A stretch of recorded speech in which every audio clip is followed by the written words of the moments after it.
ارتفاع المبالغ لازم أوثق كان شيء له كتير قيمة إنه 30 شخص عايشين بنفس دائما عم بروحوا لمكان فيها قصف. هذا الشخص اللي كان طلع بطل إنه يروح على كل مكان فيها قصف لحتى ينقذ العالم. ثيابه دائما مليانة براميل. كمان أنا انضميت لعمل سوري، اشتركت في المدني وتحت البراميل. ما أبدا بعمل صور حدا إنه ليش أنا عم هذا في يحكي عنه، فيني أحكي معه عن التصوير لمدة ساعات، بس ولا مرة فكرت إنه ممكن أخسر والدي أو هو فكر ممكن يخسرني. بيوم اللي كنا طالعين من المدينة فكانوا ببساطة عم بستنونا منتصف الحي، وبعرف حالي حروح وما بنعرف إنه إحنا عبدي بخير وسلام رح نوصل للطرف الثاني ولا لا. بس بفتح الإيميل تبعي وبشوف إنه ربحت جائزة بالتصوير، كانت مجلة البولكا بفرنسا. فبدعوني على احتفال بفرنسا وأنا ما بعرف إذا بدي أوصل على الطرف الثاني من حلب هذاك الوقت. وحتى الطلعة تركيا كمان ما كانت أسهل من الطلعة من المدينة، طول الليل مشي بين الجبال واللحظة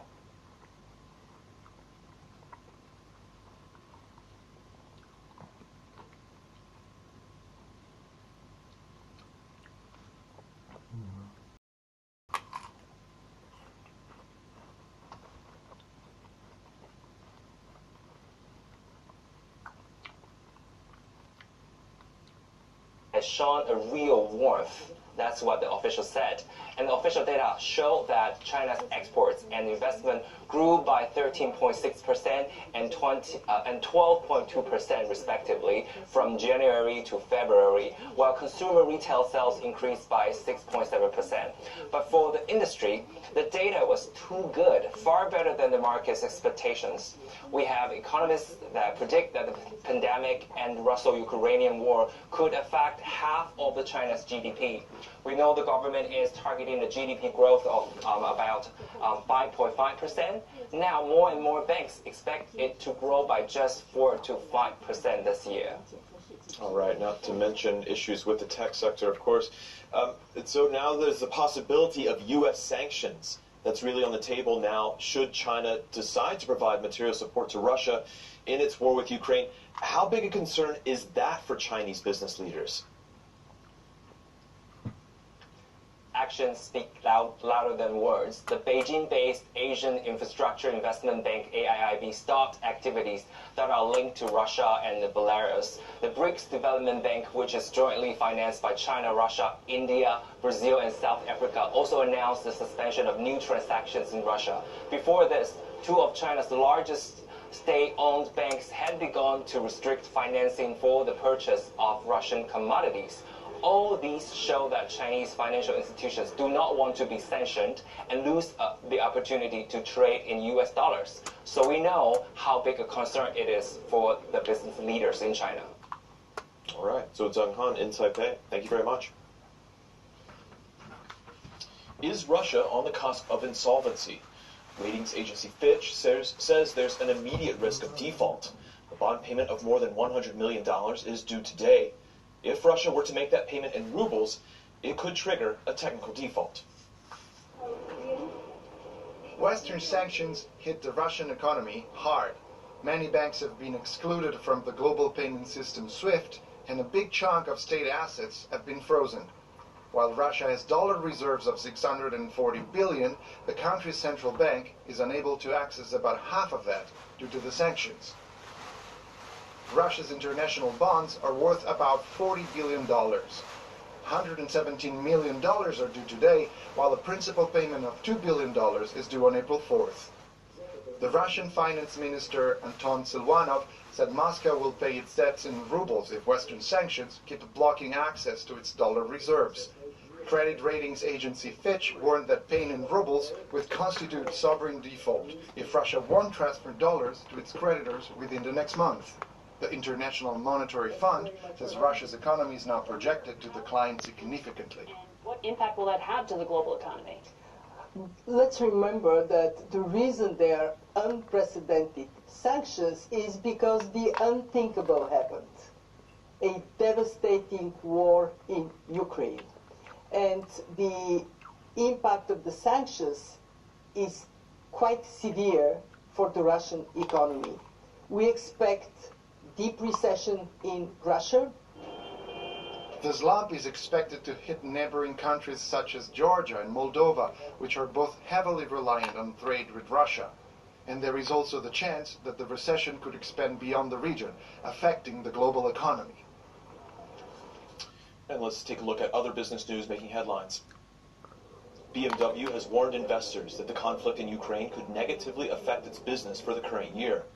The company expects lower profit margins due to production and supply disruptions. The global chip shortage will still play a role, as the German car maker doesn't see supply constraints easing until the second half of 2022. The International Energy Agency has cut its world oil demand forecast for 2022 to just under 100 million barrels a day. It fears a global supply shock due to sanctions levied against Russia. Although the energy sector is excluded from those sanctions, major oil companies have stopped doing business with the country. The German ministry has warned against using antivirus software made by Moscow-based Kaspersky Lab. It says the firm's software could be exploited by Russia for a cyber attack. Kaspersky says it doesn't carry out attacks. In 2017, the U.S. banned its government agencies from using software made by the Russian company. 80 billion euros over a decade. Intel says its new expansion plans across Europe will help satisfy the continent's hunger for computer chips. At the center of its plans is the German city of Magdeburg, the future site of two major semiconductor factories. Right now it's just a field next to the Autobahn south of Magdeburg, but soon construction workers will begin works on two Intel factories here to develop and make chips for computers, smartphones and cars. The plan is for our initial investment to create 7,000 construction jobs over the course of the build, 3,000 permanent high-tech jobs at Intel, and tens of thousands of additional jobs. Many cities in Germany, Italy and other European countries were vying to host the new factories. Magdeburg came out on top because of its renowned research facilities, qualified population and a large industrial site. The Intel city that's going to be created here will change everything. We won't be able to recognize Magdeburg because it'll create a pull effect that will attract many firms and their staff. It's one of the largest single private sector investments in Europe, and the fact that it's coming to a city in the former East shows a development, experts say. We had something similar with Tesla building a factory in Grünheide. Bosch built a large semiconductor factory in Dresden. Now Intel is doing the same. It shows that Eastern Germany is an attractive location for high-tech production and development. And the new factories could also help Europe overcome the global chip shortage while decreasing reliance on Asian manufacturers. Turkey has been in an economic crisis for years, and the country is set to suffer even more due to Russia's war in Ukraine. That's because tourism makes up a large sector of Turkey's economy, with many visitors coming from around the region. Western sanctions against Moscow have put a stop to their travels for now. With its warm climate and sandy beaches, Antalya seems like a place free of worry. Turkey's Mediterranean coast is one of the most popular tourist destinations for Europeans and has attracted visitors from Russia for years, with many staying in the area's more upscale hotels. Some are there right now, in fact, but they're far from relaxed. So when I'm here, so when I live in the hotel, probably I don't need almost anything. That's why probably I don't need any money to be spent. But if I would like to visit some place, I would like to buy anything in drug store, for example, some medicine, I don't know how I should pay. So, of course, I had a little bit of cash, but if I would like to pay by my card, I don't know, will it be possible for me? We have come here for a holiday with our children, and now it's unclear when we can return to Russia or which plane will take us home. It's a difficult situation. Our credit cards don't work. It's unclear how we'll stay here and how we can survive. No planes to fly home and no working credit cards, all due to sanctions, as air travel to and from Russia is mostly cut off, and many of the country's banks and financial institutions have been kicked off the global payment system SWIFT. It's a huge problem for the area that greeted 9 million tourists last year, more than half coming from Russia, Ukraine and Belarus. It's unclear if and when they'll come back, and even then problems remain. In the past, Russians and Ukrainians were brothers. They were friends. They traveled in the same boat, on the same bus. But now, if we want to take them on a visit, let's say to the springs of Pamukkale, would it be possible to get them on the bus together? For now, the beaches are mostly empty, and the region's future unclear. All right, that's it for me and the DW Business team here in Berlin. You can always find out more about these and other stories online, dw.com/business. We're also on YouTube under the DW News channel. I'm Stephen Beardsley. Thanks for watching.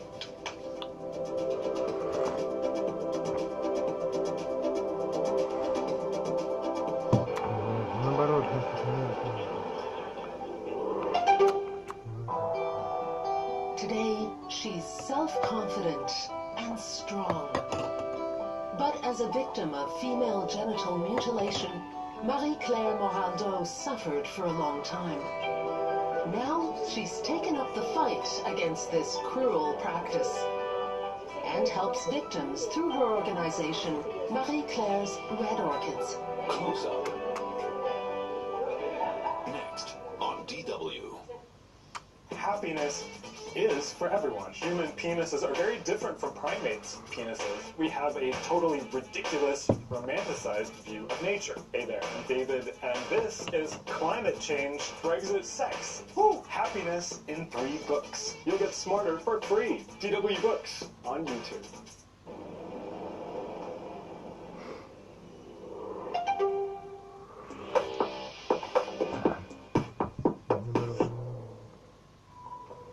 The only reason for FGM is to control the bodies and sexuality of women, to control their lives.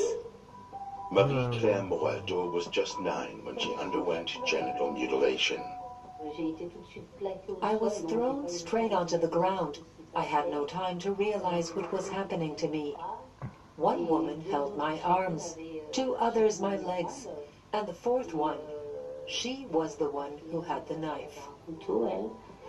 Marie-Claire and her team help women who've suffered the same fate.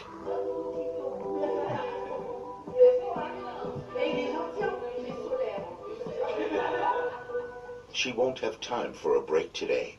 New patients are arriving soon, and there's lots still to do. The types of therapy on offer and the other services, she has to sign off on it all. The 39-year-old is from Ivory Coast. Her journey from mutilated girl to self-confident woman was a long and lonely one. Now she wants to help others on that journey. Super. See you later.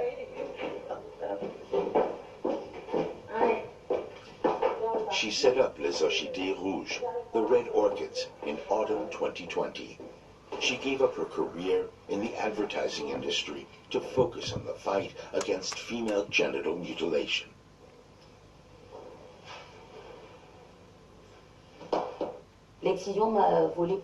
FGM cost me more than 30 years of my life.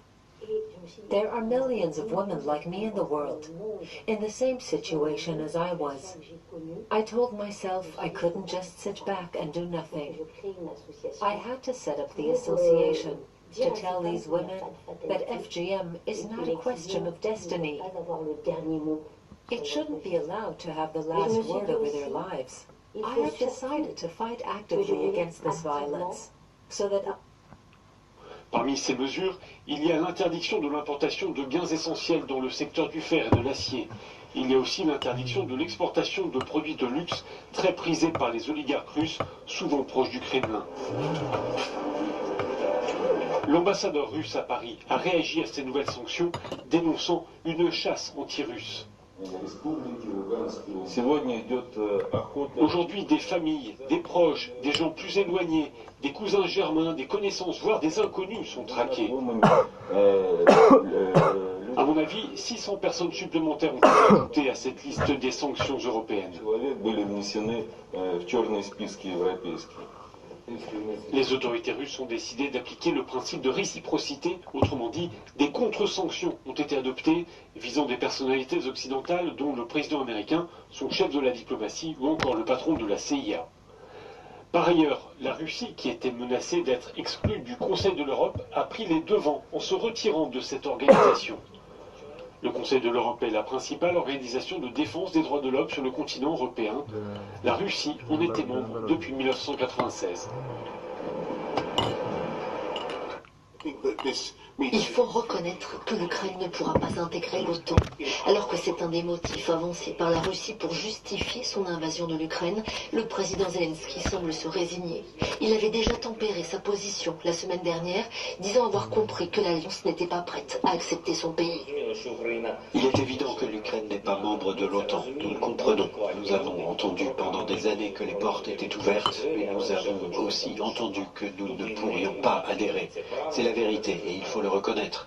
Je suis content que notre peuple commence à comprendre, à ne compter que sur ses forces et sur nos partenaires qui nous aident. La Russie appelle de son côté à un vote du Conseil de sécurité des Nations Unies ce mercredi sur sa propre résolution humanitaire. Pour Moscou, toute résolution humanitaire portée devant l'ONU ne doit ni blâmer ni faire honte à la Russie. Nous verrons si le Conseil de sécurité peut ou non remplir sa mission d'adopter une nouvelle résolution qui portera sur la situation humanitaire en Ukraine avec des dispositions humanitaires claires comme l'appel à un cessez-le-feu négocié, l'évacuation des civils, le respect du droit international humanitaire et des droits de l'homme, la condamnation des attaques contre des civils et des biens à caractère civil, un passage sûr et sans entrave, un accès sans entrave de l'aide humanitaire, etc. Safe and unhindered passage, unhindered access of humanitarian assistance, etc. Le président américain Joe Biden réaffirme son engagement à toute épreuve auprès de ses alliés de l'Alliance. Il se rendra au sommet extraordinaire de l'OTAN à Bruxelles jeudi prochain. Objectif, réaffirmer un soutien ferme à l'Ukraine. Le flot des Ukrainiens quittant le pays continue de s'accroître. Moins de 3 semaines après le début de l'invasion russe, le seuil des 3 millions de personnes a été franchi, selon les chiffres de l'Organisation internationale pour les migrations. L'Europe n'avait pas connu un tel exode depuis la Seconde Guerre mondiale. Nous avons maintenant atteint la barre des 3 millions de personnes qui ont quitté l'Ukraine pour se rendre dans les pays voisins. Parmi ces personnes, on compte quelques 157 000 ressortissants de pays tiers. La moitié de ces personnes sont des enfants accompagnés ou non d'un parent. Un porte-parole de l'UNICEF a mis en avant ces chiffres alarmants.